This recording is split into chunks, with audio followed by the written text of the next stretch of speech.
The numbers are not expected to simply drop after Election Day. Experts say as long as violence and poverty persist on the other side of the Rio Grande, smugglers will just find another reason to convince people it's time to cross. Elaine? Well, Manny, I wonder, from the majority of people you talk to, are more of them driven by the violence further south or by the impending election? Is there a way to tell? Well, it's kind of a combination, and it's interesting that this time around the surge seems to be less people from Mexico, fewer people from Mexico coming to this side of the border, more people from Central America, from countries that are inundated with gang violence and lack of opportunity really right now are the two main things that people always point out, those countries being El Salvador, Honduras, and Guatemala. But yes, this time around, because of what they're hearing from smugglers, they're saying that they do believe the U.S. election is a factor, a reason they should get in now.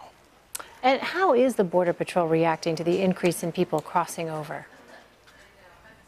Well, they're trying best they can to really process everybody, but as you've heard the agents say, sometimes they could get as many as 1,000 people a day along this section of the border. What's really complicating efforts as far as the Border Patrol is that they're not just dealing with what they had dealt with historically, a lot of men looking to just come for work here on the U.S. side, but they're also dealing with a lot more women and children. So that requires a different type of processing, is using up a lot of manpower and hours.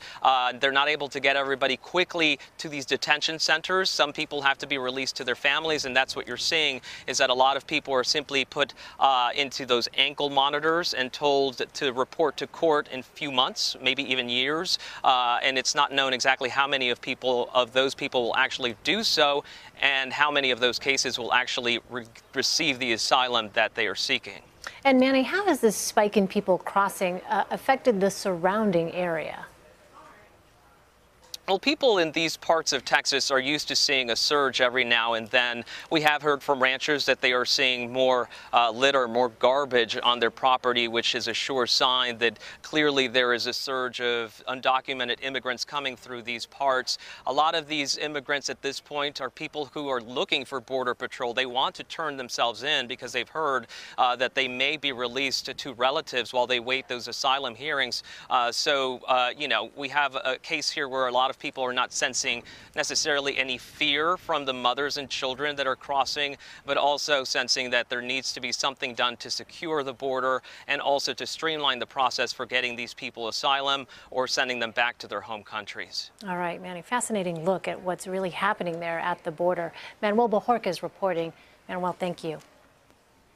Thank you.